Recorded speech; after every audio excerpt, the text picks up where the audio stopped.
Nessa época, eu estava fazendo, porque eu comecei a cuidar de um senhor, né? E, ao mesmo tempo, eu trabalhava para bakeries, fazendo bolo, que era o que eu fazia também no Brasil antes. Mesmo sem documentos e tal, não E esse tive negócio problema. de fazer bolo aqui é uma boa, você acha? Fazer bolo brasileiro, pudim, essas Eu coisas não todas? fazia bolo brasileiro. Eu faço aqueles bolos de casamento, umas coisas bem mais elaboradas, assim. Entendi. Tanto que eu não tive dificuldade de arrumar trabalho, porque eu não falava nada de inglês, mas eu tinha as fotos dos bolos que eu fazia e eles não queriam saber se eu falava inglês ou não, desde que eu fizesse aqueles bolos.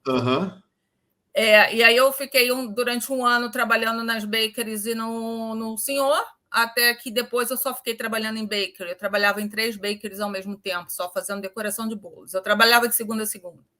Uau. E aí veio o Covid, né? Veio a época do Covid, eu ainda estava casada na época.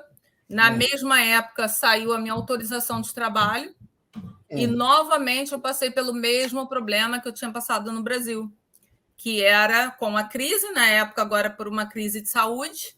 Tinha parado as festas, tinha parado os cursos, tinha parado toda a parte de bolo de novo. Aí eu falei, eu tenho que voltar para a área de saúde, né? Porque a área de saúde não para. Só que assim, meu inglês era péssimo, era muito ruim. Eu me virava só. Não tinha condição de trabalhar na área de saúde com aquele inglês. Eu falei, eu vou aproveitar enquanto aí tá todo mundo em depressão, não sei o que e tal, sem saber o que fazer, eu vou estudar inglês.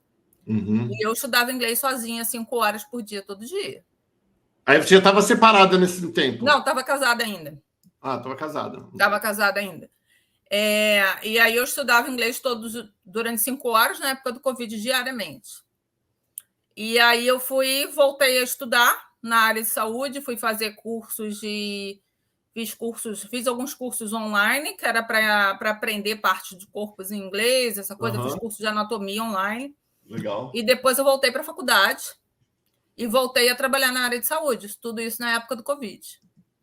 Você acabou se formando em quê?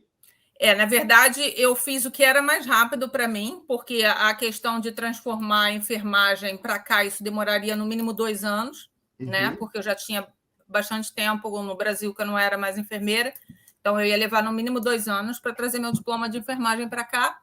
E aí eu fui ser médica assistente, eu tive que fazer uma faculdade, eu fiz um associate degree, o associate degree é como se fosse um politécnico no Brasil, e eu fui ser médica assistente, trabalhei como médica assistente. Tá. E aí, você está fazendo isso até hoje ou não? Não, hoje eu trabalho para a American Red Cross, para a American Heart Association, eu dou aula de CPR, que é cardiopulmonar e resuscitation, ressuscitação cardiorrespiratória.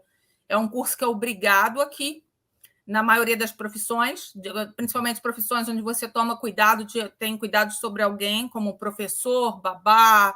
Então, é um curso obrigatório. Eu dou aulas em inglês durante a semana inteira, eu dou aula para empresas.